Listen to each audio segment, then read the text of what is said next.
Mince Pies, asking the tough questions so you don't have to. High-resolution color graphics. This land of high technology. The revolution in technology that made the information age possible. Those kids are not afraid of computers. What are the best arcade games ever? Relive, the BBC Computer Literacy Program. Dialing up modem memories. And you've got 2,706 copies of what? All this and more on This Week in Retro. Up-to-date news. For out-of-date tech. Neil, before we start today, I wanted to make our listeners aware of a new charity release for the ZX Spectrum. Ooh. That's up for pre-order. Yeah. If you're a fan of single-screen platformers like Bubble Bobble, Rainbow Islands, you should check out this new release from Happy Coding ZX. Oh, I'm sorry, ZX. Boy, I just committed the cardinal sin, eh? This thing is called Snowed Under. And let me give you a little bit of the backstory, Neil, while hopefully Duncan can run some gameplay footage over the top. So, okay, picture in your mind, Neil, it's November 30th, and young Tim has made a terrible mistake. Tricked into opening a window on his advent calendar a day early by Santa's evil brother, Krampus. No. I always love a game with Krampus in it. He triggers an extra-dimensional portal and is pulled inside. He now finds himself trapped in a Christmas nightmare. So, like I mentioned at the top, Neil, this is a charity release with 100% of the proceeds going to benefit Crisis, a UK-based charity whose mission it is to end homelessness. So if you'd like to donate and get yourself a festive specky game to play this holiday season, just click the link in the show notes. That's by Chronosoft. They've done some nice games over recent years, so should be a good quality. I assume that's a physical boxed little cassette game, is it? Comes both ways. You can purchase just the tap file on its own, or you can get a boxed tape, and which also comes with the emulator file. Either way you want to go, and all Very the proceeds right to charity. All to Crisis. Brilliant. That's a noble cause. I'm going to go and buy one straight after this show. Let's not dive straight into the first story, John. You know, I'm starting to enjoy this sort of preamble bit that's naturally evolved to the show. And we were just having a chat before we hit record, and you just dropped a bombshell on me, which was you've only just discovered mince pies. That's right. That's right. Expand. Well, my first experience with mince pies, both of these experiences come directly from Amigos listeners, and unsurprisingly. The first time I went to Amiga Ireland, I was greeted by the one and only Pixels at Dawn with a tray full of homemade mince pies. I was like, these are pretty good. And then I kind of forgot about mince pies for a while. And then they were back with a vengeance. We got a care package, a Christmas care package from the one and only Chris Folds.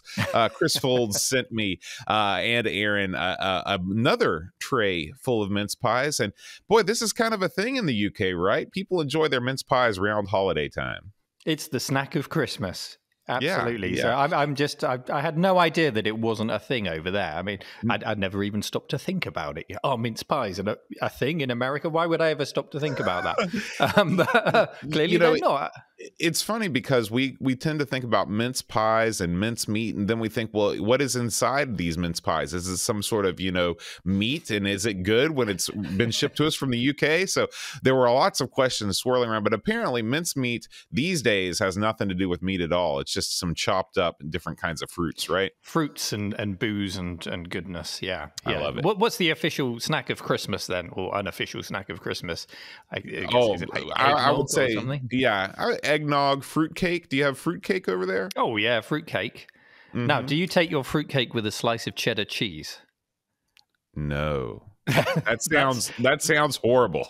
That's the way. Assuming your fruitcake is the same as our fruitcake, right? I'm sure we're going to need a whole nother episode on this. I think we need a new community question of the week. And just one other little thing for our preamble before we go in. I've literally just got in, opened the post, and found this book waiting for me, sent by Chris Abbott. And I think it's come up in conversation before on the show. It's the Little Book of Sound Chips, Volume 1. Oh. And it's just a lovely little book full of arcade games and home computers and consoles. And it just tells you the sound chip that they've got, And the thing that game brought to the table, the new thing, the new sound that had never been heard before, or technique, and every single one of them has a little QR code. So it's a really interactive book. You can just sort of zap it and go and watch a video or listen to the sounds of the thing. What a great idea. That's cool, fantastic. Yeah. So that's a thing from Fusion Retro Books. Thank you for sending that in, Chris. Should we start the show, John? Yeah, let's start the show. Let's start the show. Okay. So we'll start our first story off today, John, with a nice big list. It was submitted to the subreddit by Paul, a.k.a. Hermsky. Hello, Paul. Hope you're doing well. And it is probably the best 110 arcade games ever. That's the title of it. Published over on boardpanda.com. A website I love this story already. And well, I was thinking about this morning on my drive in. I heard, I don't know if it was in Discord or on Twitter the other day, someone overheard a conversation where a young person was asking a slightly older but still young person, what's an arcade game? And their reply was, oh, it's like a £500 video game that you used to find in a taxi rank. And that's their definition of an arcade game. And it just struck me. I know we're not getting new arcade games. I know arcades are dead. You know, they've been dead for years. But now even the memory of them, you know, is sliding. It's going to die with our generation. We're the last generation that got to experience it with the cigarette smoke and the sticky carpets. Arcades the way they were meant to be is what you're trying to say. Exactly. So, yeah, it just saddened me a little bit. But maybe this article will perk us up a little bit. You know, given that the only new arcades that we now see are oversized mobile apps like Flappy Bird in a great big cabinet. Mm-hmm. It's a list that shouldn't really shift. We should be able to choose a definitive list now, looking back. The target's no longer moving. So get your thinking hats on, listeners. What would be in your, let's say, your top 3? Get thinking before we reveal what this list has to say, because I'd really like to hear your thoughts on that. And the article reads, although there probably aren't many of us who got to play these games in their original form, a coin or token-operated cabinet, we can all appreciate their legacy. So I think that tells us something about the demographic of boardpanda.com. Yes. And it goes on to say, we've rounded up the most successful, influential, and truly iconic arcade video games. So they've already betrayed the title, because if something is the best, it doesn't necessarily mean it was successful or influential. So this is true. So looking down the list, we've got everything in here. You know, 110 games is a great big list. So we've got everything from Time Crisis to Toki to Bomb Jack. Cadillacs and Dinosaurs is in there, which is a game that I'd not really explored until I played it more recently with Dave Velociraptor. I know he's a listener. Apropos. Hello, Dave, if you're listening. when he came to visit recently, we played that. That's at position 83 there. No, it's not at position 83. There's something odd at position 83. Okay, get this, John. Position number 83, Doom. Did you spot that in the list? Now, maybe I'm crazy, Neil, but I didn't think that Doom made its way to the arcades. Yeah, I was pretty sure that there was never a Doom arcade, so I did look into it, and it turns out there was a fake Doom 2 arcade in a film. I think I'm saying this right, Gross Point Blank. Oh, that's a great film. Yeah, John Cusack. I've not seen it. Okay, so apparently there was a fake Doom 2 arcade game in there, but there was never actually really a Doom arcade. So the list kind of loses a bit of credibility as early as position 83 here, I'm afraid. But we'll push on. Other games in here are Track and Field. That's in the mid-60s. There's Robotron. That's at number 59. Dragon's Lair at number 32, John. What's that all about? I mean, I think it was in the top 5 highest earning video games of all time, 1983's Dragon's Lair. Mm-hmm. Street Fighter 2, number 7. I can't really argue with that. And then we get into the top 5. And just talk us through the top 5, John. How do you see it? Do you agree with it? What do you make of it? So let's look at the games here. Okay, so you've got Pac-Man, you've got Donkey Kong, Space Invaders, Galaga, and Miss Pac-Man. Um, this article, there's lots of weird things about this article. One of the weird things is that they've used images from arcade ports instead of the actual, flyer or a picture of the arcade cabinet for some of the games. For example, on Space Invaders, there's a big picture of the Atari 2600 version of Space Invaders instead of the, a picture of the arcade machine. But there's also the question of whether, of course, this is the list of the best games or the most influential games. Because Space Invaders at number 3 is definitely an influential game. I would definitely put it in the top 3 for most influential games of all time. But let's not kid ourselves, Neil. In the world of space shooters, there are much better games than the original Space Invaders out there. But for me, my personal top 5 would be almost completely different. Miss Pac-Man and Galaga, they would both be on there. To me, those are immortal classics, and they're all-time greats. They're still fun to play right now. But I would put Universal's Do Run Run on there, which is the 3rd game in the Mr. Do series. It's a game that is absent from the list completely. I'd move Mappy up from number 31 to number 4. Mappy's great. And I'd round out the list with a newer game, Neo Turf Masters, which I believe to be the greatest arcade golf game of all time. Did you even see that one in the list, Neo Turf Masters? Not I didn't on see there. it in there. Yeah. No, so that's an interesting omission. So yeah, just to go over that top 5 again, it was at 5, Miss Pac-Man, 4 was Galaga, 3 was Space Invaders, 2 was Pac-Man, and 1 was Donkey Kong. And it said at the start of the article itself, it is both successful and most influential that they're picking from. So yeah, it's tricky. I can't argue that all of those aren't classics. They absolutely are. But if you're putting Pac-Man higher than Miss Pac-Man, then that must be influence, because Miss Pac-Man, I think most people agree, is the better, more developed game that came after Pac-Man. And yet it's lower at number 5. So that doesn't make much sense to me. Why would you have them both in there if it was just about influence? Because Pac-Man would be the influential one. I don't know. It makes no sense. Anyway, I'm just going to put it out there, John, and say that the article itself, it might be a bit of a lazy cut and paste job. What? But I mean, I would never enjoying believe the that conversation. Not from boardpanda.com, Neil. Say it ain't so. But let's continue anyway. So it's pretty clear to me that at some point the author just started listing games because the commentary just completely stops after the top 30, and then it's just like, here's some images. So there's some real heavy hitters from the golden era. I mean, almost all the famous games from, say, 1978 through 1983 or 1984 are listed on this list. It's hard to argue with any of them because they are they're from the golden era of arcade games. But if we're going with most influential, in the top 5, I'd take out Miss Pac-Man and I'd replace it with Pong. How can Pong not be on the top 5 most influential arcade games? It was the ship that launched 1,000 cabinets. Pong does make an appearance on the list, but it's way back at number 31, which is way too low in my opinion. This is definitely a list of the most influential games of all time, but I think the author perhaps could have done some more research into the games that actually were influential. Where's Computer Space, for example? Why isn't that you could make a case for putting that in the top 5 too. Yeah, that's going to be one of the most influential of all time, absolutely. And then I just say it again, Doom. What is that in there? Yeah. I mean, you've talked about your top 5 there in games that you would choose, including Neo Turf Masters.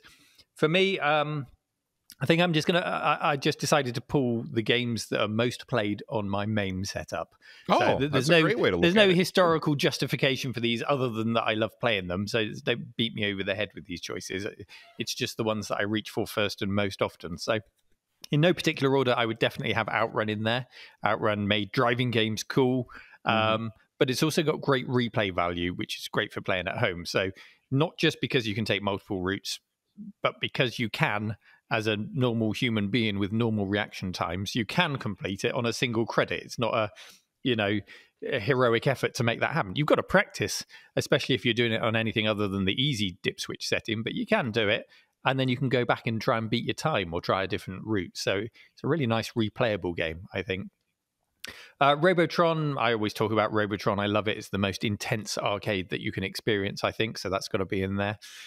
Track and Field, I play that a lot. despite all of the track and field like games that came after it, there's so many games, button bashing games to choose from, but I always go back to that one. And I love playing it, especially at expos, because quite often, I haven't been to an expo for a couple of years now because of circumstances with the world. But when I used to go, people would come and chat to me, and they'd often like to challenge me to a game if there were arcades there at some of the bigger expos.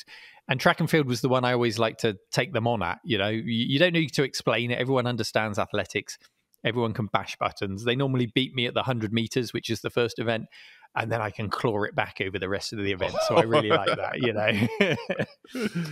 just a nice one to have a conversation over. Sometimes you take it in turns. Sometimes you go head to head. I just love it.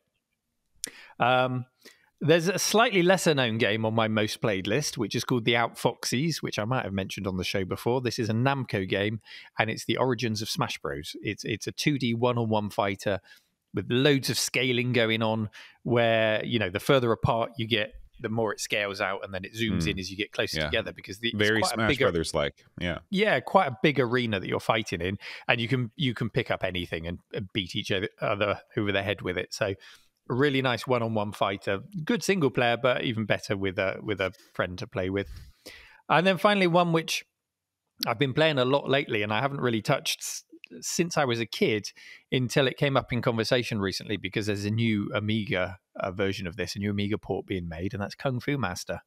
So I've been playing an awful lot of that. It's frustrating, but it's frustrating in a way that brings you back to play more. So really enjoying that. And just outside, just been pushed down to number 6 by Kung Fu Master lately, is Marble Madness, another very frustrating game, but one that keeps me coming back. So really like that. So no justification for those choices.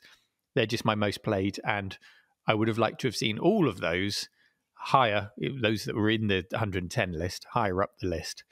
But I haven't really touched on, apart from Robotron, I haven't, track and field, and Outrun. I was going to say, I haven't really touched on that golden era, those except for 3 Williams of the time, games. and Kung Fu Master, I think, squeezes in there too. Yeah, is a but we're not golden really era, touching on those early Nintendo or the Williams games other than Robotron. No. Yeah. And I think that probably is a reflection a little bit on my age as well, and the games that I liked playing or wanted to play when I was younger. So there we go. That's my list. I'd love to hear your thoughts out there. Let us know. Find this story, which is on our subreddit, submitted by Paul, aka Hermsky, and leave a comment with your top games. I'd love to hear why you chose them and what those games are. Neil, our next story this week is all about something near and dear to the hearts of so many of our listeners, the Computer Literacy Project. Now, how much of your love of computers can you ascribe to the BBC's initiative to get the latest technology in front of the eyes of Britain's schoolchildren in the 1980s?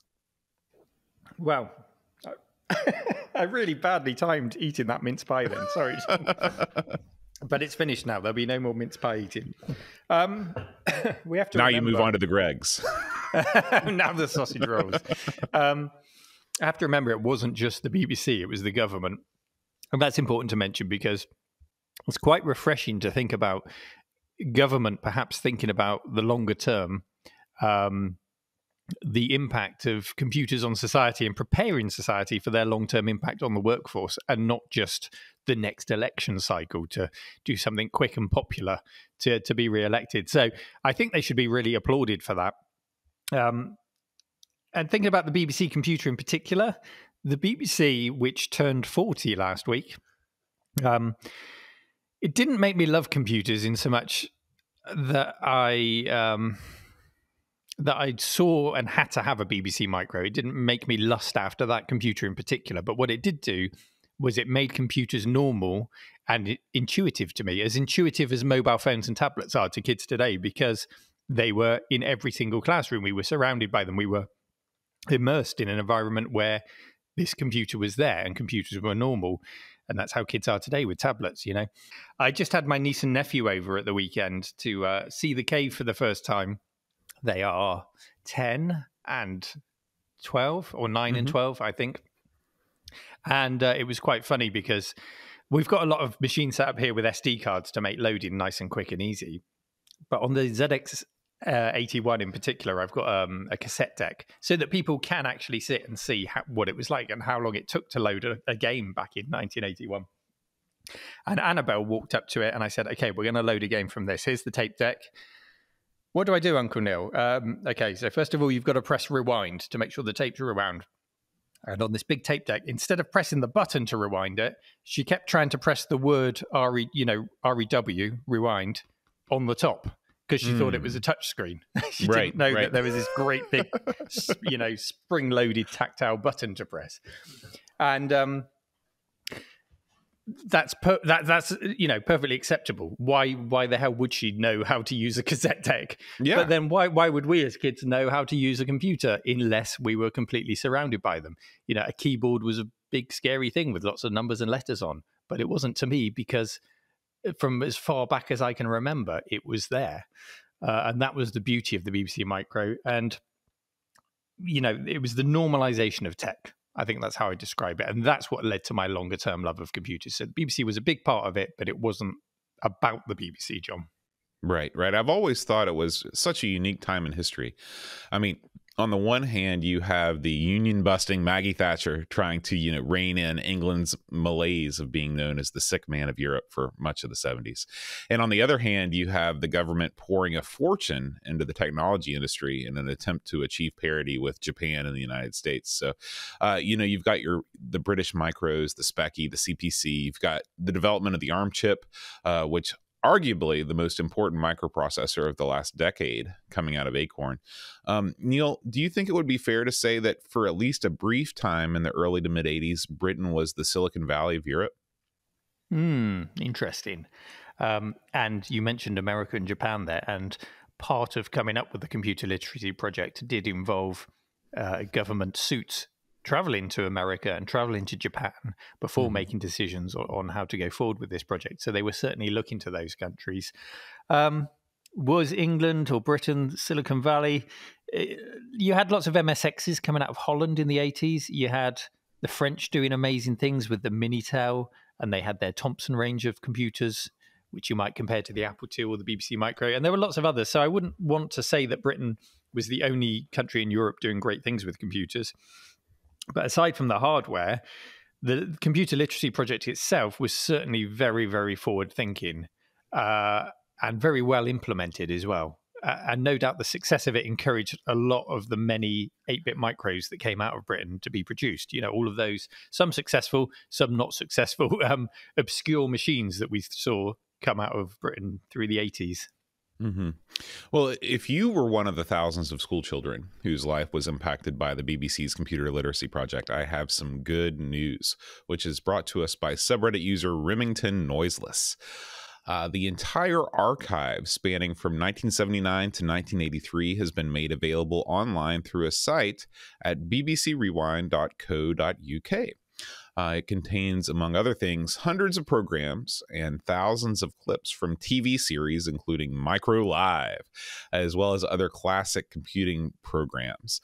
It also allows you to run the computer programs themselves right in your browser. There's something like 150 BBC Micro programs that were developed just to accompany the TV programs, so you can really experience the whole thing as it was presented 40 years ago.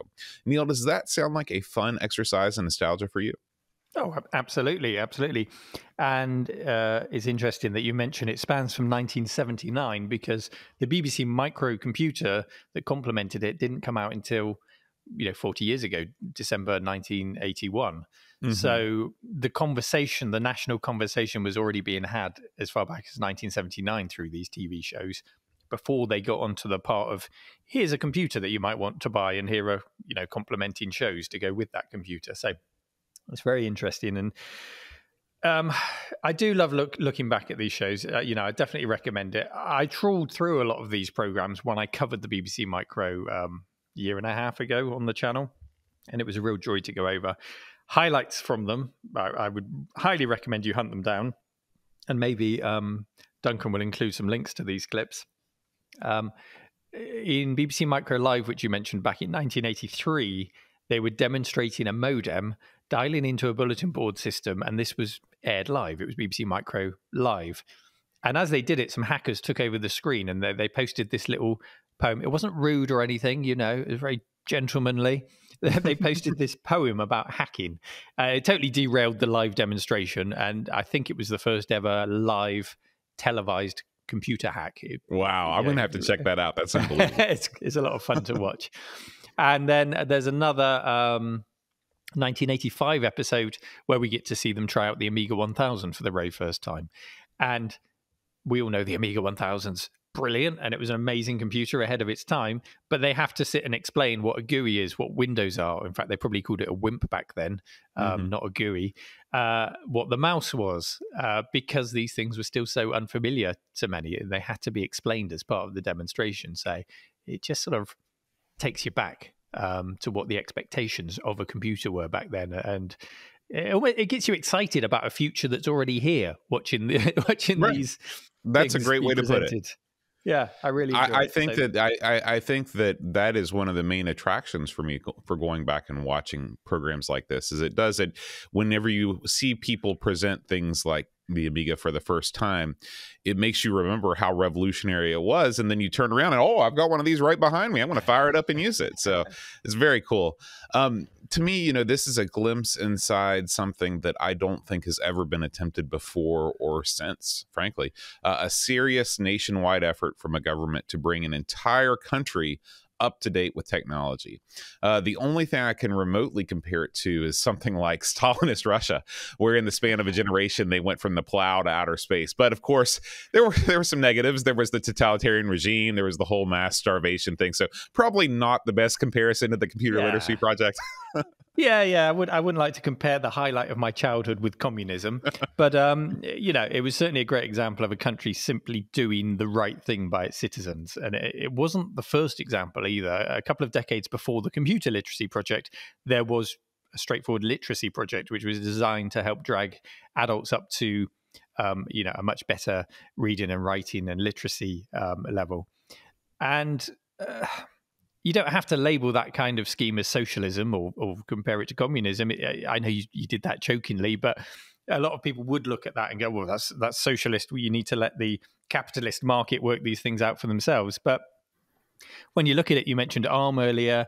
We had a generation of coders and game studios like Rockstar that came out of that generation, Codemasters, things like that. There are loads of examples of a return on that investment. So I'd love to see lots more longer-term thinking from our political overlords that aren't necessarily just a cost. They do come with a return when done right. Sure. It's this is definitely a unique look at a particular time and place in computing history, and the interactive elements alone, the programs that you can run for the Beeb in your browser, make this something for anyone interested in retro tech to check out. John, this next story is posted by RetroSet on the subreddit, and it's not really a new story, but a really beautiful video of a modem being demonstrated. Can you imagine a beautiful modem? Well, this thing is. It's from 1964. It's a wood grain box with a leather strap on top of it. You can see the jointing, the carpentry that's gone into this thing. It's amazing. And it's paired up with an old Zenith laptop, and they're using it to dial up and use a terminal program to browse Reddit. Purely in text, of course, in that terminal emulator. I hope they went to our subreddit, Neil. Oh, I'm sure they did. They must have done. To use the modem, you flip the top of the wooden box open, and there's the phone handset coupler. So you have to dial it up manually with a rotary phone that's in this video. It's hung up on the wall. And then you push the handset into the coupler and let the magic happen. That kind of modem was before my time. They were all sleek, all-in-one boxes like the US Robotics Courier and things like that when I was getting into modems. But I did see these kinds of modems when I watched films like War Games. I'm sure there was one in that film and other films like that, and I kind of marveled at them and thought I'd still love to have an acoustic coupler modem for the Atari. Atari actually manufactured one. I can't remember the model name for their computers, but they look so cool. And I just harvest a handset from somewhere and just set it on there and have it set up beside my 1200 XL. There's something about the aesthetic of the old, put the handset on top of the modem type modem that never gets old to me. I do have an analog phone system here that I could set up internally. So, maybe if I could get hold of a couple, I could have two computers at other ends of the room that people could kind of dial up. What a great on idea. The internal phone system and chat to each other or something like that. I don't know. They'll just type rude words at each other, but that's not the point. Why It'll wouldn't be fun. And watching this video, this old modem being tested out, it got me thinking about that magic feeling of dialing up for the first time and the realization that using a computer no longer had to be this solitary activity that you did in your room, or perhaps you did some couch co-op with your friends, but a lot of the time you did it on your own. And it was nice to be able to reach out and talk to people on message boards and share and let's be honest, pirate cool stuff. And that's what we used it for. And the first time I used a modem myself was, I think it wasn't mine. It was on a monochrome 286 laptop. In fact, I think it was an amber screen. So orange and black, and it belonged to my friend. And we'd go around to his uncle's house when he was out. Don't ask me why. For some reason, we had no problems with racking up a phone bill at his house for some reason, but we did. I think he'd download games. I'd download music mod files to take home and play with in my trackers and nick the sound samples out of those songs and put them into my own songs and have lots of fun with it that way. So I just remember the anticipation of dialing up, of watching that download tick along, putting it on a floppy disk and taking it home as quickly as I could to get those sound samples. It was a really magical time. How about you, John? Can you remember? I'm sure we've touched on this conversation in old episodes, but just tell us in a bit more detail. Can you remember when you first used a modem? Did something... was it pre-World Wide Web that you went online, or was it with the web? I would say I was part of the first generation of mass consumers to get online. The first time I ever used a modem was in 1995. My family bought our first Windows-based PC. So we upgraded from an IBM XT to a Windows 3.1 based computer, which is a huge, huge leap. We skipped by the 286, the 386, the 486. We had an hourly billed America Online account, and I still remember just the thrill of connecting. You hear the modem bing on, ging on, the same sounds that we hear at the beginning of the show. The welcome and the you've got mail. Now, this is something that I didn't realize until fairly recently, but you had an entirely different voice actor for those words in the UK, right, Neil? For AOL in the UK, was it a woman or a man? It was, it might have been a man to begin with, but I distinctly remember Joanna Lumley being the voice. So it was a woman, yeah. It's just a parallel universe over there in the UK, Neil. I can't put my mind over there. But anyway, that was the first time I used a modem, and it was definitely a magical experience. Nice. I mean, the next experience I had, which was with my own computer. Well, no, it wasn't with my own computer. The next experience, this would have been at school, and this would have been my first World Wide Web experience. So, in the school computer lab, suddenly on our computers, we have this thing called Netscape Navigator. I think it was Netscape that we started off with. Yeah, that was on there. And we found that if we went in there, you could hear the distant sound in the IT manager's broom cupboard of a modem dialing up. So he'd set it up to share across the network with everyone. And eventually web pages would start to appear. And there was still at that point something very special about the experience then. And, again, I don't know if it was because you could hear it and you knew it was dialing up and you knew that this was a premium experience that you had to enjoy sparingly. Sometimes you would even dial up, download the web page and disconnect. So it would stop charging you while you read the web page. And it just felt kind of Wild West, and it felt so uncorporate at the time. I think that was the magical thing about it. And it felt like it was something that was so far removed from what my parents' generation had easily available to them and experienced, that it was just mine. And that's a thing that all teenagers want. They want to feel like this is our generation's thing. Right. And parents wouldn't understand this. How could they possibly understand this? Even though it was their generation that did in fact invent the whole thing. So you just don't get it, man. You don't get it. They did. They just had more important things to be doing with their time than looking at sea monkeys, So, I keep using the word, but there was something quite magical about those early experiences and connecting to an external network and interacting with it and exploring websites and news groups. So the question to you, John, is: has that magic been lost in the modern day? Yeah, I think so. To me, I thought a lot about this. As I was reading this story, I don't believe that there has been anything as magical technology wise in the history of my life more than the advent of the internet. I mean, just to give a very superficial example, but one that it comes from my life, you went from the only person in your whole town that was just really, really into The Cure, and you discovered all of a sudden this whole world of people out there on news groups who are also really into The Cure.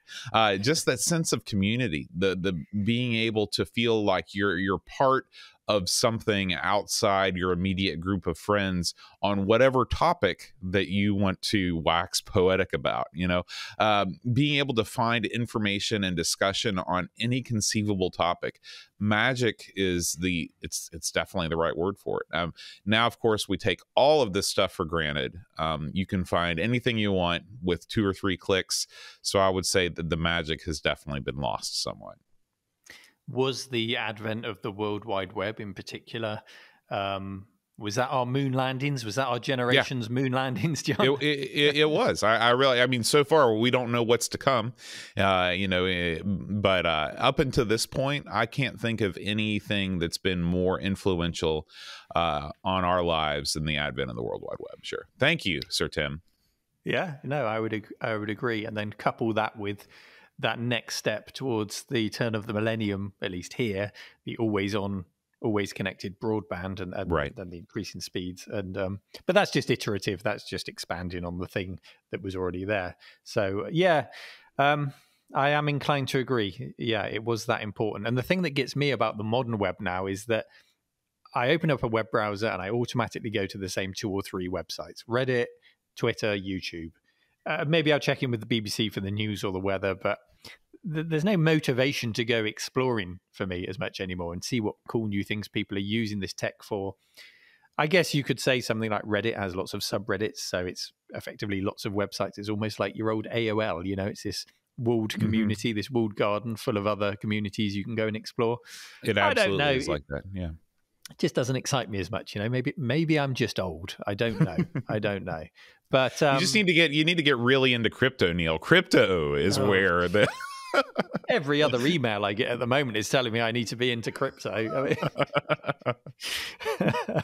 wonder, we were talking about the teenagers, wanting something that was uniquely theirs. And I have a feeling that crypto, NFTs, all of this stuff that we scoff at. Yeah, blockchain. This is where all the teenagers, all of the geeky teenagers are congregating around those spaces. Maybe it is. And we are destined to never truly understand. Right. Yeah. That's how we feel old. But just going back to this video, this 1964 modem, it reminded me of, all the times that I dialed up like that. In those early days, you're using terminal to get to message boards. But I did it 25 years after 1964. How cool must it have been? How magical must it have been using that thing in 1964? This is the era of the mother of all demos that you can see on YouTube, where the mouse is introduced and Windows, and actually using a screen on a computer and using a modem to dial up to access resources and things. Just a magical time. And I can't imagine, you must have really felt like you'd made it if you had that thing. Yeah. I don't know what your job would have been, but you must have felt like you'd made it if you were bringing that out to send your work back or download data or whatever you were doing with it. I don't know. And the moon landings hadn't even happened at this point. It was that long ago. So anyway, here's my challenge to you, listeners. I would love you to inspire me, and perhaps John as well. I'm going to have some time off over Christmas, and I want to discover new things to do, or new websites, anything on the internet. So, well, not anything. Let's be careful with what you submit, but most things, something new and exciting. So let us know what you've done or discovered on the web recently that might help me to break me out of this cul-de-sac of websites and reinvigorate my enjoyment of the wondrous technology that, as John says, we are totally taking for granted now. Go onto Reddit, find the story in our subreddit about this modem and leave a comment there, and I will look forward to seeing them. Neil, our next story is going to be somewhat contentious, I believe. everybody has a cutoff for what they consider to be retro. What is your personal cutoff for that? It's in danger of moving. It's on a cliff edge at the moment, but at the moment for me, it's still about 2002. It's still that PlayStation 2 era. It doesn't mean I'm not picking up newer things while they're cheap, because I know their time will come, but it's around about there. Yeah. Okay. For some people, I've always heard it's a particular generation of consoles. They'll say, if it's past, I don't know, the PlayStation 1, or in your case, the PlayStation 2, they'll say, okay, well, it's no longer retro. But other people are more year focused. You might say anything 10, 15, or 20 years in the past should be considered retro. It's hard to believe, 10 years ago, Neil, was 2011. It's hard to believe anything from 2011 could be considered retro. But at the same time, in 1991, people were looking back at 1981 and saying, boy, that was definitely a retro era. So, but for me, there will always be a break when we transitioned from cartridge-based systems to CD-based ones. I guess this is the period from around 94 to 96. That's where retro ends for me personally. I think CD-based systems, we've entered into a new era, and it's still, PlayStation 1, I was still kind of retro, but for me, retro gaming is all about taking a cartridge or a disc, plugging it into a machine and firing it up. But Neil, we're not getting any younger, and systems we still might think of as new are definitely slowly slipping into that retro category. Maybe if not for us, then definitely for the people who grew up with these systems. So just as an example, how old do you think the Xbox 360 is? I know it's old because I bought one in launch week. When it came out, I paid an absolute fortune for it because I got caught up in all the hype, and all the scalpers bought them and they put them on eBay. And I was one of those idiots that went on eBay and spent far too much money buying one. And at that part in my life, I'd moved back to my dad's house for a spell. And in my room, I still had my old 14-inch CRT. So I was using a CRT, and that worked great for it. And it was designed to work with flat screens, but also with old CRTs.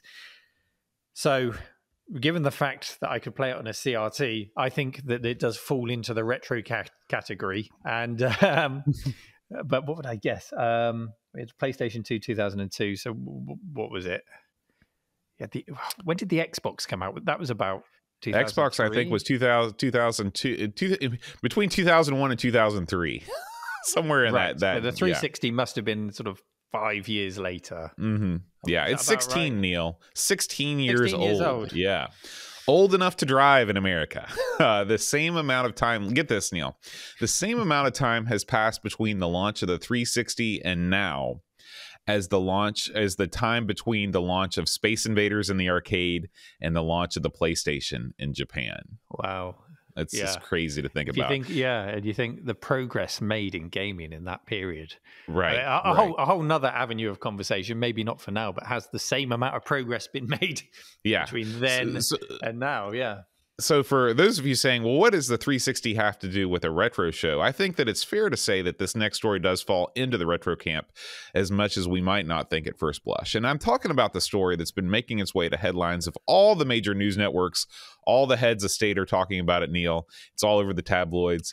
A man has collected 2,706 copies of the Burger King promotional game Sneaking for the Xbox 360. Wow, this man needs help. Yeah, Sneak King. I see what they've done with the name there.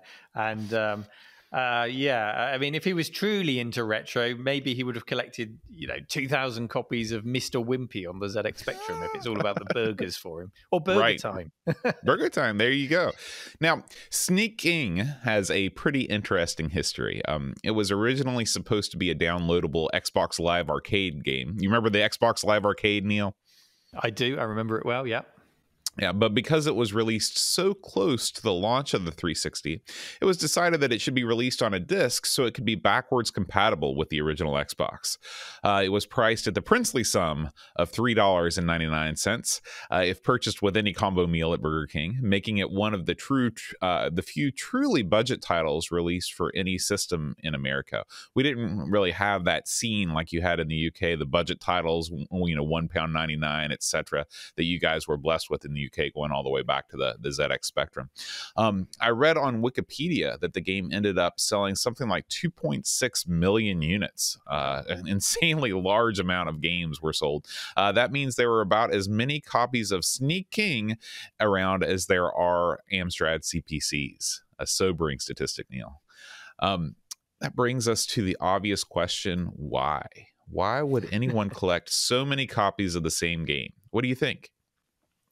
Well, I'm surprised that that sales success, didn't trigger more copycats. Yeah. You know, you would think everyone would be doing it after selling that many copies. Anyway, why did he do it? I really hope you have the answer to this question, John, because I do genuinely want to know what this guy is up to. I don't know. Is he trying to push the price up by owning all of them and then dripping them back into the market? Is that the plan? What's his story? I wish I could tell you, Neil. There is no answer, but I think that you may be onto something. I suppose you could make an attempt to to corner that extremely valuable Sneak King market, maybe. but like I said, this thing sold in the millions. So collecting a few thousand probably isn't going to make much of a difference in raising the price of the game. I suppose there's always the option of making some kind of Burger King effigy out of the boxes. I remember, when I went to Super Potato in Japan, they had a throne made of Famicom games. You can make your own royal sneaking throne out of the game. But I don't know, Neil, have you ever purposefully collected multiple identical copies of the same game? I own quite a few of the same game, but across different platforms. So, I've got LucasArts games on the Amiga and the PC. I've got Bitmap Brothers games, the same game on the Atari and the Amiga, but that's not really the same. That's going across platforms. So I've never really considered myself a completionist in that I have to collect every variant of the same game on the same platform or anything like that, John. So and I'm very, very lucky. I mean, look around me for those watching the video. I'm very lucky with the situation that I'm in my collecting and my retro collecting.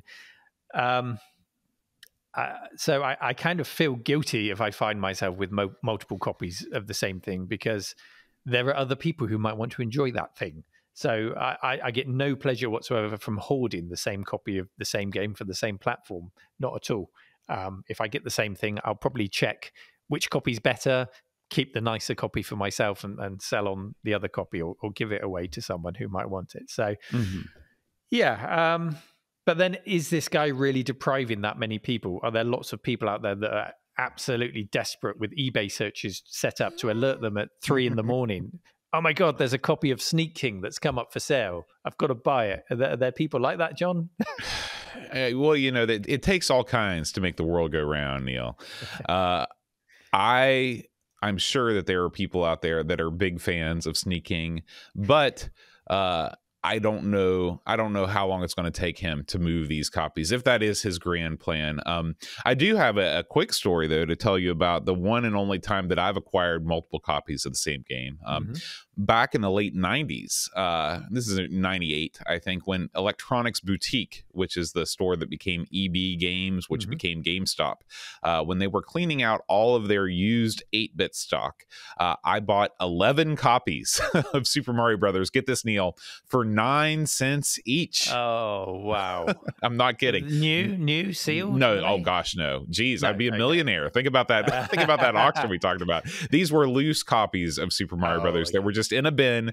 The bin, I still remember this clear as day because this was such a unique thing. The bin was located outside of the store. It was just in the hall of the mall. I had to take the games back into the mall or back into the shop to pay for them. If I'd have just taken the games and walked away, I don't think they would have cared. I think what they've done there, John, is you've taken something out of the trash, gone into the store, and they've charged you for it. That's what's happened there. This bin was located outside of the mall proper. It was a big green thing. I don't know, but yeah, I couldn't resist at 9 cents a piece, Neil. I mean, think about it. That is such an incredibly low price. Amazing.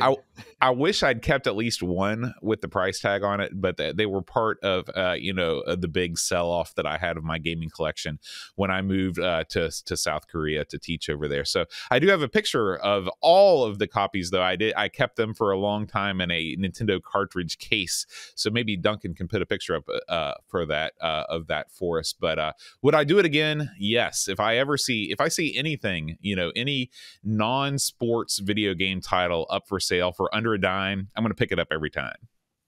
So this might be another good question for our subreddit. If you collect, or if you have somehow collected multiple copies of the same game over the years, maybe it's just your favorite game and you want to have a lot of them, let us know what it is and post some pictures of it in our subreddit under this story. I'd love to see tons of copies of, I don't know, Urban Champion or, Professional BMX Simulator for the ZX Spectrum. That would be a good one to collect multiple copies of. So let us know, and I can't wait to hear what's lurking in your closet. So, Neil, last week's community question of the week was, which ZX Spectrum artist was your favorite? Of course, we were talking about the passing of Bernie Drummond, and we put the question to our This Week in Retro subreddit community, and we got one response, Neil. One response. No. It's our friend Paul, aka Hermsky, submitter of our first story this week.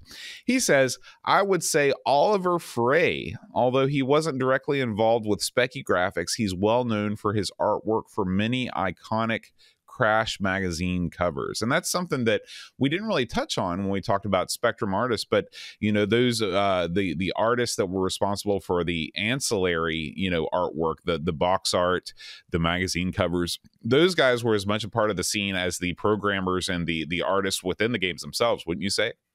I would, and I have been the victim of Oliver Frey recently because I'm trying to buy magazines to bulk out the library area of the cave here. And of course, I want copies of Crash magazine. But that Oliver Frey artwork makes those magazines so collectible and so desirable because every single issue has just a stunning work of art on the front of it. Which just makes you want to pick it up and read it. And it always did back in the day, and it still does now. So those magazines cost an absolute fortune to get hold of, and everybody wants them. So, I think that's testament to the quality of his work. Yeah, absolutely. So this week's community question of the week is holiday related. It's festive, Neil, because next week is we're going to record our special Christmas episode of This Week in Retro, and we want to include some of your stories. So please post a response on our subreddit to the question, what is your all-time favorite Christmas gaming memory? I'm sure everybody has a wintertime, even if you don't celebrate Christmas. It's surely you've acquired some game, you have some memory of this time of the year that has stuck with you over the years. So please share that with us on our subreddit, and we will read. I don't know, Neil, maybe we'll break the rules next week. We'll spend a little bit more time going through and reading a bunch of these responses. Don't you think that's a good idea? I think let's take a break from the norm. Let's just have a nice, relaxed Christmas episode next week where we can share our own Christmas memories and also read out yours. And if you're able to as well in the subreddit, maybe upload some pictures of those things. Maybe you've got some old pictures of Christmas memories that we can talk about and things like that. Let's get really Christmassy. I've got my Christmas jumper on this week. John, I hope you're going to have yours on next week. I will have it on with bells on, maybe even literally. Yeah, we'll have a nice relaxed Christmas special, but we do need your messages. So hopefully we'll get more than the one we got for the ZX Spectrum question this week, and we'll have lots to talk about and hang out with you next week for Christmas. Let's do that. This Week in Retro was presented by Neil from RMC and John Shawler. It was produced by me, Duncan Stiles. The podcast version of the show is available through your favourite podcaster, including Apple Podcasts and Spotify, and the video version is available on the This Week in Retro YouTube channel. Join our community subreddit at r/thisweekinretro to suggest and vote on stories we cover on the show. If you watch This Week in Retro on YouTube, please give us a like and subscribe to help us reach new viewers. If you'd like to support the show, please check out the links to our Patreon and Ko-fi pages in the show notes or in the YouTube description. Thanks for listening, and we'll see you next week for more up-to-date news for out-of-date tech.